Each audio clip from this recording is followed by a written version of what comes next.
Saya Fajar Sulaiman Taman, saya Deputi Direktur untuk Kerjasama Internasional, akan memaparkan terkait dengan perlindungan merek di Indonesia. Seperti Bapak-Bapak dan Ibu ketahui bersama bahwa kekayaan intelektual itu memiliki 3 pilar. Yang pertama adalah permohonan kekayaan intelektual, atau bisa kita katakan filing system. Ketiga yaitu komersialisasi kekayaan intelektual, dan juga penegakan kekayaan intelektual. Permohonan intelektual, khususnya dalam hal filing system yang tadi kami sampaikan sebelumnya, di mana para pemohon itu harus didaftarkan dulu mereknya. Karena kalau tidak didaftarkan mereknya, maka data ataupun file yang ada di kami, khususnya di Direktorat Jenderal Kekayaan Intelektual, tidak dapat kami proses. Kemudian kekayaan intelektual pun penting sekali untuk komersialisasi. Setelah merek Bapak Ibu didaftarkan, tentunya ini ada komersialisasi yang tadi sudah dilindungi mereknya, sudah tercatat di kita. Kemudian pemilik hak merek juga bebas untuk melakukan komersialisasi, untuk melakukan perdagangan dan lain hal. Ketiga yaitu penegakan kekayaan intelektual. Nah ini sangat penting juga, karena penegakan kekayaan intelektual itu dilihat dari apakah pemilik merek itu mendaftarkan atau tidak. Kalau tidak didaftarkan, tentunya tidak dapat melaporkan merek mereka bila mana ada orang atau orang lain yang membuat merek di tempat lain, melakukan perdagangan di tempat lain dengan menggunakan merek Bapak Ibu sekalian. Nah ini sangat penting sekali. Namun di dalam undang-undang kami, tentunya dalam melakukan penegakan kekayaan intelektual ini, di undang-undang merek itu deliknya delik aduan.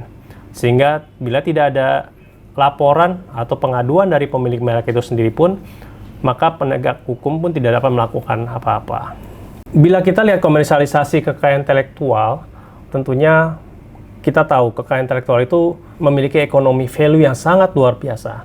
Oleh sebab itu, kekayaan intelektual di saat ini, mungkin di era 2000, di abad 21 atau sebelumnya, kekayaan intelektual itu merupakan pintu utama untuk melakukan perdagangan. Disinilah yang penting, bagaimana kekayaan intelektual itu dapat dilindungi, dan juga kita perlu tahu juga, tujuan ekonomi kekayaan intelektual adalah tentunya pasti ekonomi. Nah, komersialisasi kekayaan intelektual ini tentunya memiliki 3. Kekayaan intelektual yang memiliki economic value, tujuan kekayaan intelektual adalah ekonomi, dan juga tanpa ada nilai ekonomi, maka tidak akan ada kekayaan intelektual. Ini jelas sekali. Jadi, merek adalah suatu identitas produk, memiliki nilai ekonomi, tolak ukur reputasi dari suatu produk, dan juga persaingan usaha. Pemalsuan suatu produk, penjiplakan suatu tanda pada produk pun itu juga merupakan komersialisasi yang ada di kekayaan intelektual. Sistem perlindungan kekayaan intelektual di Indonesia. Bila Bapak Ibu bisa melihat di paparan yang saya tampilkan, bahwa ada 2 sistem, yaitu deklaratif dan juga sistem konstitutif. Kalau deklaratif ini bagaimana? Nah, kalau deklaratif, biasanya itu perlindungannya secara otomatis. Prinsipnya jelas, first to use. Siapa yang pertama kali menggunakan? Pendaftarannya juga dianggap sebagai pemilik hak atau sepanjang belum dibuktikan sebaliknya. Ini biasanya Bapak Ibu bisa temukan di hak cipta. Namun kalau untuk di merek, tentunya kita menggunakan sistem konstitutif. Perlindungan tidak secara otomatis, dalam arti Bapak Ibu harus mendaftarkan logo atau merek Bapak Ibu, kemudian prinsipnya adalah first to file. Siapa yang pertama kali yang mendaftarkan di kantor DJKI, tentunya dialah yang akan segera diproses. Kemudian perlindungan terhitung sejak tanggal penerimaan pendaftaran. Nah ini berdasarkan filing date yang memang kita sudah tentukan secara undang-undang juga ada. Nah ini kalau sistem konstitutif ini memang sering ditemukan di hak merek, hak paten, desain industri, rahasia dagang, atau juga DTLST ya, data sirkuit terpadu, ataupun juga indikasi geografis. Nah, jelas kalau konstitutif untuk merek harus didaftar ke kantor DJKI karena kita memiliki sistem first to file. Keuntungan perlindungan hak atas merek tentunya memiliki hak eksklusif. Nah, bisa dilihat di sini hak menggunakan merek nanti pada saat sudah setelah didaftarkan, kemudian hak ekonomi dari penggunaan merek oleh pihak kedua, atau juga ada hak mencegah pihak lain menggunakan merek yang sama tanpa izin. Ini yang tadi sudah saya jelaskan, bahwa memang keuntungan untuk Bapak Ibu untuk mendaftarkan merek tentunya mendapatkan hak perlindungan merek secara keseluruhan. Jadi jelas, kalau di sini kita bisa lihat kalau deklaratif itu fair to use, yang mana biasa kita temukan di hak cipta, namun kalau untuk merek itu konstitutif yang biasa kita pakai untuk merek. Ini bisa kita lihat bahwa merek adalah tanda berupa kata atau angka, suara, hologram, itu masuk ada huruf, ada angka, kombinasi, gambar, atau 3 dimensi. Jadi tentunya merek itu harus memiliki daya pembeda dan digunakan dalam kegiatan perdagangan barang dan jasa. Bila mana merek Bapak Ibu memiliki persamaan, tentunya itu akan sulit untuk didaftarkan di DJKI. Oleh karena itu, persamaan pada pokoknya itu masuk dalam kaitan konsepnya, idenya, visual secara suara, gambaran visual, kemudian juga suara dan bunyi dan hal itu bisa masuk merek sebagai tanda. Ini yang paling terpenting, prosedur permohonan merek. Bisa Bapak Ibu lihat di tampilan layar bahwa prosesnya ada pengajuan permohonan, kemudian pemeriksaan formalitas, pengumuman, pemeriksaan substantif, bahkan sampai pencatatan sertifikat. Yang pertama, pengajuan permohonan. Permohonan diajukan secara elektronik, karena kita sekarang sistemnya elektronik. Di masa pandemik ini, DJKI tidak ada lagi pelayanan secara face-to-face, atau Bapak Ibu datang ke loket untuk bertemu dengan petugas kami, dan untuk mendaftarkan mereka, karena semua secara online. Bagaimana caranya? Tentu Ibu Bapak harus mengisi form, melampirkan label merek, membayar biaya, surat pernyataan dari pemohon, dan surat kuasa jika permohonan diajukan melalui kuasa. Nah, ini juga biasanya ada pihak ketiga atau melalui konsultan. Atau yang kedua, setelah pengajuan permohonan, proses itu akan berjalan memasuki pemeriksaan formalitas. Di pemeriksaan formalitas tentunya akan dicek kelengkapannya. Apabila terjadi kekurangan kelengkapannya persyaratan, maka dalam jangka waktu 30 hari kerja sejak tanggal permohonan, pemohon merek atau kuasanya diberi waktu untuk melengkapi berkas-berkas yang kurang tadi. Ini biasanya dibutuhkan dalam jangka waktu 2 bulan sejak tanggal pengiriman surat pemberitahuan untuk melengkapi persyaratan. Ini jelas ya Bapak Ibu, tadi pengajuan permohonan, Bapak Ibu melalui online, masuk semua ada di website DJKI, sudah didaftar, kemudian petugas akan meriksa secara formalitas. Setelah berkas-berkas Bapak Ibu sudah lengkap, tentunya masuk pada proses pengumuman atau publikasi yang nomor 3 itu. Nah, ini publikasi, jelas pengumuman yang dilakukan oleh DJKI itu selama 2 bulan. Kenapa dikasih 2 bulan? Gunanya adalah untuk memberikan kesempatan kepada setiap pihak mengajukan keberatan terhadap permohonan tersebut. Misalnya Bapak Ibu ada merek yang didaftarkan ke DJKI, kemudian setelah melalui proses berkas-berkas, kelengkapan berkas melalui pemeriksaan formalitas, kemudian dilakukan pengumuman, kita pengumuman melalui website semua. Nah, ini kita tunggu selama 2 bulan. Apakah merek Bapak Ibu itu ada yang keberatan, atau mungkin ada orang yang memang punya merek yang sama di situ. Nah, bila selama tidak ada keberatan, lanjut ke pemeriksaan substantif. Nah, pemeriksaan substantif ini dilakukan untuk menilai apakah permohonan tersebut dapat diterima atau ditolak. Suatu permohonan tidak dapat didaftar atau ditolak jika menyerupai merek milik pihak lain yang terdaftar lebih dulu untuk barang atau jasa yang sejenis. Bila ini sudah dilalui proses pemeriksaan substantif, maka setelah dilakukan pemeriksaan, ada permohonan merek tersebut ditolak. Nah, bila permohonan merek ditolak, maka pemohon dapat mengajukan banding kepada komisi banding merek atau bila mana permohonan didaftar, tentunya maka kepada pemohon diberikan sertifikat merek. Yang terakhir itu, untuk saat ini sertifikat merek tersebut dapat di-print langsung oleh pemohon. Jadi semuanya sudah secara online. Merek yang ada di DJKI, bila mana Bapak Ibu mau mendaftarkan merek tersebut melalui DJKI, kita melalui online semua. Melalui website, nanti ada untuk bagaimana mencari proses apakah merek itu sudah terdaftar atau belum. Nanti saya akan kasih tahu alamat websnya, supaya Bapak Ibu yang belum mendaftarkan merek dan yang ingin mengetahui apakah merek tersebut sudah terdaftar atau belum, saya akan beritahukan setelah nanti beberapa slide yang akan saya sampaikan nanti. Namun yang penting adalah Bila mana usulan permohonan ditolak, tentunya Bapak Ibu bisa diberikan kesempatan juga untuk menyampaikan tanggapan. Dan tadi seperti saya sampaikan bahwa kalau ditolak, pemohon dapat mengajukan banding kepada Komisi Banding Merek. Jangka waktu pelindungan merek terdaftar itu adalah 10 tahun, terhitung sejak tanggal penerimaan atau filing date. Jadi Bapak Ibu bisa bayangkan untuk melakukan usaha selama dilindungi itu 10 tahun perlindungannya, nanti baru diperpanjang lagi setelah 10 tahun.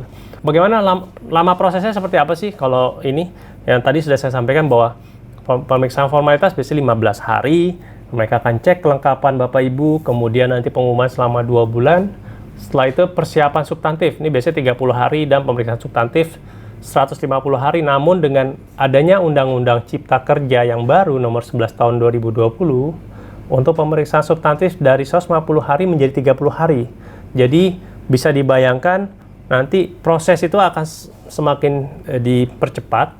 Gunanya adalah untuk agar Bapak Ibu juga memudahkan untuk bisa segera melakukan usaha. Nah, ini pun juga berdasarkan PP nomor 28 tahun 2019 tentang PNBP merek. Untuk UKM dan juga untuk umum itu berbeda-beda untuk biayanya. Kalau untuk UKM itu untuk pendaftaran elektronik sebesar Rp500.000, sedangkan untuk umum itu membayar 1,8 juta. Itu masuk PNBP, masuk ke kas negara. Pendapatan negara bukan pajak.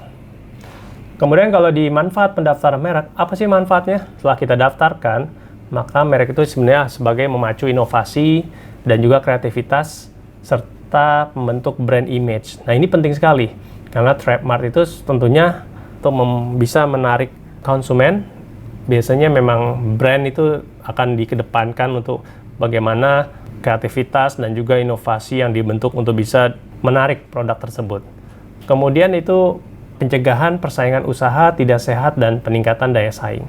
Tentunya dengan mendaftarkan merek, diharapkan ini dapat mencegah persaingan usaha yang tidak sehat. Tentu jelas, dengan merek yang sudah terdaftar dengan merek yang belum didaftar, itu sangat berbeda sekali dan jauh sekali kelebihan dan keuntungannya. Bagi mereka yang memiliki merek yang sudah didaftar, tentunya lebih aman, lebih nyaman, dan tidak merasa terganggu dalam melakukan usaha. Dan ini juga manfaat pendaftaran sebagai aset perusahaan dan pendukung pengembangan usaha. Ini merupakan aset juga, karena memang sudah dilindungi dan memiliki nilai yang sangat tinggi sekali. Pelindungan merek yang diberikan negara. Tentunya di sini bisa kita lihat tadi, kalau bila kita sudah mendaftarkan merek, itu pemohon memiliki hak eksklusif. Eksklusif ini tentunya diberikan oleh negara kepada pemilik merek dengan jangka waktu yang sudah ditentukan tadi, selama 10 tahun.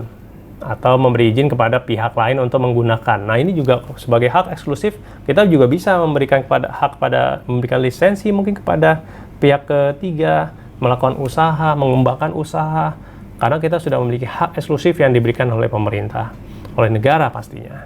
Dan juga hak untuk memberikan izin tadi, lisensi tadi, bisa kita mengembangkan usaha. Terkadang kita tidak tahu kita memiliki usaha, mereknya tadi belum terkenal, namun dengan sudah mendaftarkan merek itu, merek di DJKI, ternyata merek kita ingin kita kembangkan kembali dengan kelas barang yang sama, makin banyak, makin besar dan besar. Nah, itu kita bisa lakukan dengan melakukan lisensi. Dan ini punya hak eksklusif bagi pemilik itu tersebut.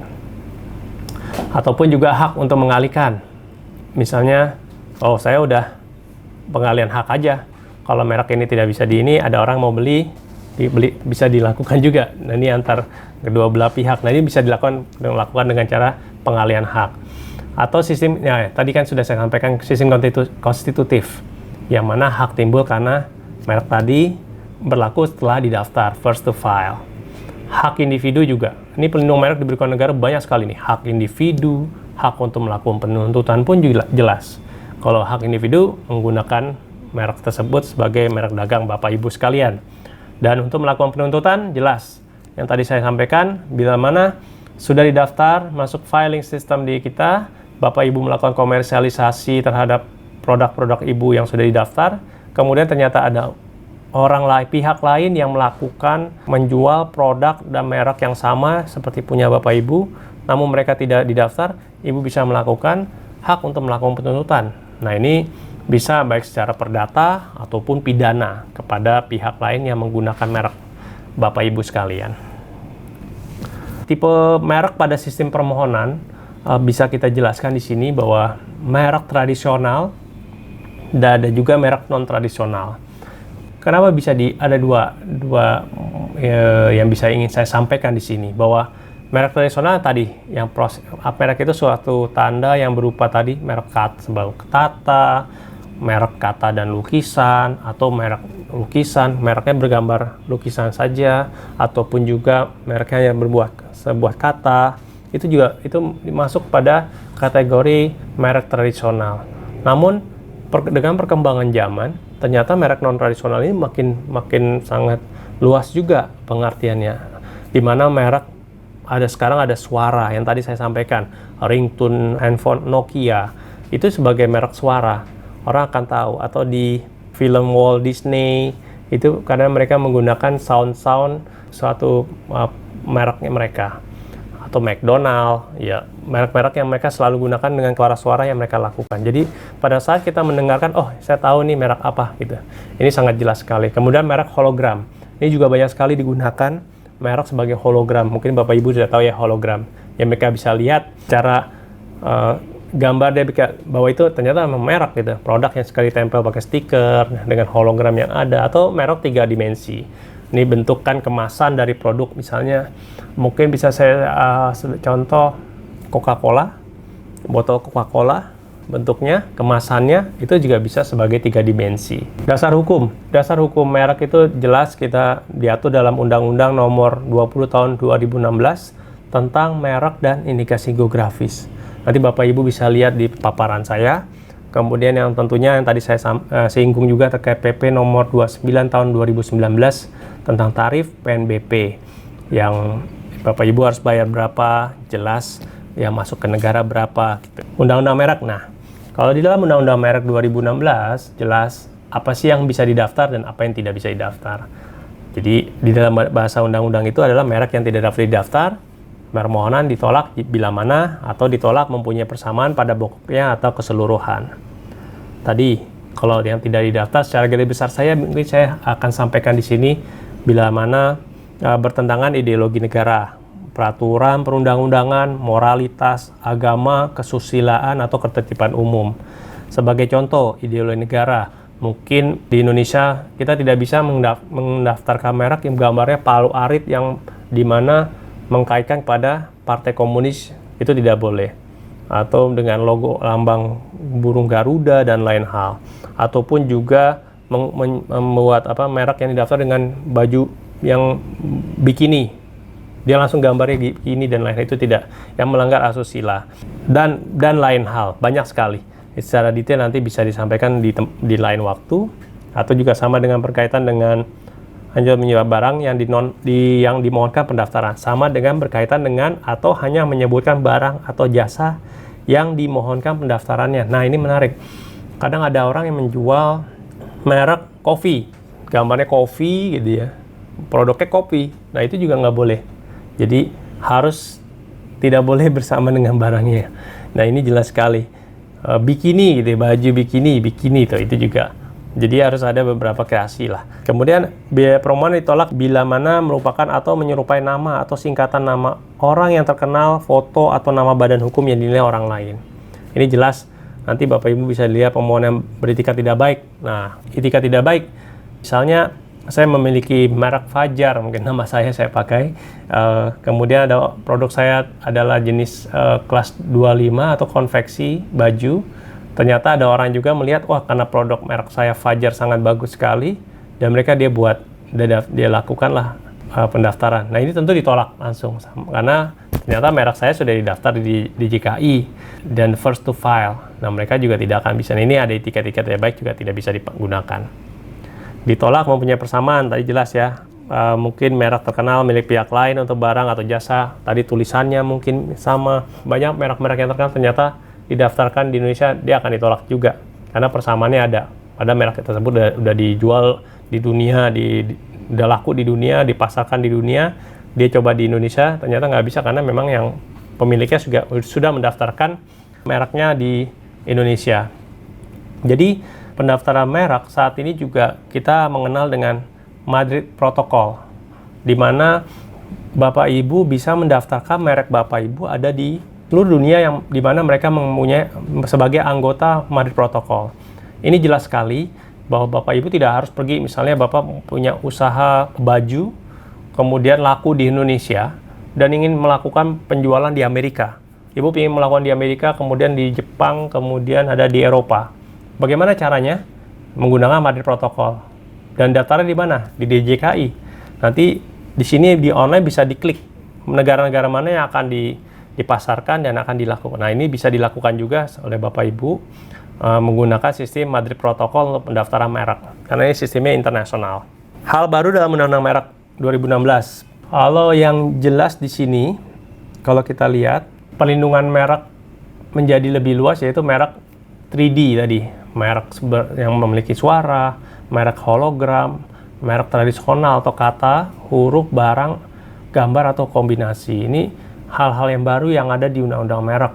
Biaya permohonannya lebih ringan, tentunya untuk usaha kecil dan mikro. Pengajuan dapat dilakukan secara online. Dulunya harus datang face to face, sekarang Bapak Ibu di rumah, dimanapun, asal memiliki logonya atau etiket, oh saya punya logo ini, saya ingin daftarkan melalui online, dari rumah pun bisa dilakukan. Jadi sangat mudah sekali kami memberikan kepada pemohon untuk bisa mendaftarkan merek di kantor kami. Proses pengajuan merek secara dalam Undang-Undang Nomor 20 Tahun 2016 menjadi 9 bulan dibandingkan Undang-Undang Merek sebelumnya. Nah, itu tadi ini yang baru. Namun kan ada Omnibus Law lagi. Ini bisa lagi di-cut lagi, dalam arti diturunkan lagi masa untuk menjadi di bawah di 9 bulan. Nah, ini yang paling penting juga untuk Bapak Ibu agar dapat tadi bisa melakukan usaha lebih baik dan lebih cepat lagi setelah mendaftarkan di DJKI. Mekanisme perpanjangan merek juga mengantisipasi pemilik merek terhambat. Jadi kita juga nih perpanjangan, kalau bila mana batas toleransi 6 bulan setelah habis maka pelindungannya, maka kita kasih waktu kan 6 bulan, nanti Bapak Ibu bisa lakukan itu. Jadi tidak harus tanggal sertifikat merek yang sudah didapat kemudian sudah habis di tanggal tersebut, kami masih ada Ibu Bapak masih ada spare untuk bisa waktu untuk bisa segera memperpanjang merek tersebut. Itu tadi yang hal-hal baru yang ada di Undang-Undang Merek 2016. Ya, pastinya memungkinkan untuk melakukan permohonan merek secara internasional melalui DJKI ke negara-negara yang 7 tadi, melalui pendaftaran secara Madrid Protocol. Karena Indonesia sudah menjadi anggota Madrid Protocol yang ke-100 di WIPO. Lanjut kita ke bagian mekanisme penegakan hukum. Nah, ini jelas. Di mana mekanisme penegakan hukum kekayaan intelektual itu ada melalui perdata ataupun melalui pidana, atau bisa kita katakan penyelesaian sengketa alternatif. Banyak hal yang mungkin perlu kita lakukan di sini, atau Bapak Ibu bisa sampaikan bila mana sudah merek Bapak Ibu sudah terdaftar. Ini gugatan pengadilan, kalau Bapak Ibu bisa lihat di screen, itu gugatan ganti rugi, permohonan penghentian perbuatan atau kegiatan, bisa dari produksi, peredaran, dan atau perdagangan barang. Ini biasanya mereka ini menggunakan merek secara tanpa hak. Jelas, persamaan pada pokoknya ataupun persamaan pada keseluruhan. Ini bisa dilakukan, Bapak Ibu, untuk bisa melakukan pelaporan kepada DJKI bahwa merek Bapak Ibu bisa ada yang menggunakannya. Nah, atau melalui pidana. Pidana kita memiliki PPNS ataupun juga melalui polisi. Penyidik polisi bisa kita laporkan, bisa laporkan ke mereka untuk melakukan tindakan. Kita lakukan berdasarkan laporan dan pengaduan. Nah, seperti yang tadi saya sampaikan, Undang-Undang Merek adalah bila bisa mereka lakukan ini, mereka bisa melakukan tindakan ke lapangan. Tentunya harus ada aduan dari Bapak Ibu, khususnya para pemilik merek. Karena kita undang-undangnya bersifat delik aduan, bukan delik umumnya. Jadi kita nggak bisa melakukan langsung ke lapangan, tapi harus ada laporan dari Bapak Ibu pemilik hak tentunya yang bisa melaporkan. Atau juga melakukan penyelesaian sengketa. Kalau sengketa alternatif, ya tentunya bisa melalui mediasi dulu kepada para pihak, kemudian negosiasi, konsiliasi, ataupun cara lain yang dipilih oleh para pihak. Jadi ini jelas mekanisme penegakan hukum kekayaan intelektual Bapak Ibu bisa lakukan, karena pidana dan dendanya itu sengaja ataupun tanpa hak menggunakan merek yang sama pada keseluruhannya dengan merek terdaftar milik pihak lain untuk barang dan atau jasa yang sejenis, itu penjaranya maksimum 5 tahun atau denda maksimum 2 miliar rupiah. Ini udah ada diatur di Undang-Undang Merek. Kewenangan PPNS kekayaan intelektual, tentunya Bapak Ibu bisa mengetahui bahwa PPNS ini adalah penyidik pegawai negeri sipil khusus untuk kekayaan intelektual. Mereka akan melakukan pemeriksaan atas kebenaran laporan, pemeriksaan atas orang atau badan, ataupun permintaan keterangan dan barang. Ini proses-proses yang akan mereka lakukan sampai dengan penyitaan ataupun penghentian penyidikan bila mana dugaan-dugaan tersebut tidak benar. Prosedur pengaduan jelas bisa dilakukan secara offline ataupun online. Tadi kan kalau offline ya biasanya pengadu ingin datang langsung ke DJKI. Silakan bisa Bapak Ibu lakukan itu di kantor kami. Nanti akan bertemu dengan PPNS kami, penyidik kami, bisa menyampaikannya, ataupun juga tentunya melalui lapor pengaduan. Itu juga secara online mengisi formulir di https://pengaduan.dgip.go.id, bisa dilihat di screen. Nanti ini syarat-syarat yang harus dipenuhi oleh Bapak Ibu bila mana ingin melaporkan bahwa produk merek Bapak Ibu ada yang ditiru ya, ada yang dijual tanpa sepengetahuan Bapak Ibu. Nah, ini adalah contoh pendaftaran secara online bahwa DJKI yang tadi sudah saya sampaikan di awal presentasi saya, bahwa kita sudah memiliki pendaftaran merek online, pendaftaran paten online, kemudian desain industri online, pendaftaran hak cipta online, bahkan sampai pengaduan online.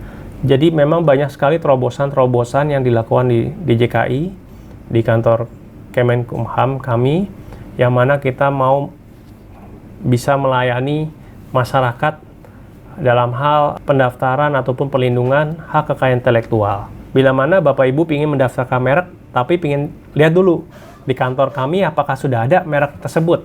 Itu bisa dilihat di https://pdki-indonesia.djip.go.id. Nah, itu Bapak Ibu bisa cek juga di situ. Misalnya merek, Ibu bisa lihat, atau paten, itu ada semua di informasi yang akan Bapak Ibu cantumkan di sana. Jadi sebelum daftar sebaiknya dicek dulu di kantor kami, agar nanti ke depannya pada saat sudah didaftar ternyata tidak ada kendala. Tadi dari proses pendaftaran dari awal, pengajuan formulir, formalitas, kemudian pengumuman, sampai pemeriksaan substantif, sampai selesai untuk mendapatkan sertifikat secara hak yang Bapak Ibu akan dapat dari kami. Untuk pembuatan sertifikat pun tidak perlu lagi print di tempat kami. Setelah diumumkan bahwa tinggal proses sertifikat, Bapak Ibu bisa mencetak sendiri dari rumah. Nah, ini adalah inovasi-inovasi yang sudah kami lakukan juga untuk memudahkan para pemilik merek dimanapun mereka berada, khususnya dari Sabang sampai Merauke. Mungkin mereka nggak bisa ke Jakarta, mereka bisa lakukan di rumahnya, di daerah, dengan mengeprint secara langsung sertifikat yang mereka dapat. Nah, ini adalah loket virtual djip.go.id, di mana baru terbentuk juga pada saat pandemi COVID-19. Ini kita memiliki Lokfit namanya, loket virtual, untuk mencegah pemohon ataupun petugas untuk bisa face to face. Karena kita khawatir karena adanya penularan yang ada, dan kita menjaga untuk protokol kesehatan di lingkungan Kementerian Hukum dan HAM, khususnya di DJKI. Jadi kita punya loket virtual, gunanya adalah ini dokumen pasca permohonan berbayar. Mungkin tadi berbeda kalau baru daftar, tapi ini pasca permohonan yang misalnya paten, ternyata ada berkas-berkas yang harus di input, ini akan masuk di tempat kami. Dan ini langsung real time juga. Petugas kami akan siap untuk memberikan pelayanan terbaik melalui live chat, bisa melalui email, atau call center. Jadi banyak hal yang memang untuk pendaftaran merek khususnya sangat dimudahkan sekali untuk bisa didaftarkan di tempat kami. Sampai di sini dulu sudah selesai ternyata presentasi saya terkait dengan pelindungan merek di Indonesia. Mudah-mudahan bermanfaat bagi Bapak Ibu sekalian. Bila mana ada pertanyaan, silakan nanti bisa dikirimkan melalui email. Nanti kami akan menjawab pertanyaan Bapak Ibu sekalian terkait dengan pendaftaran merek dan juga pelindungan merek di Indonesia. Demikian dari saya. Wassalamualaikum warahmatullahi wabarakatuh. Salam.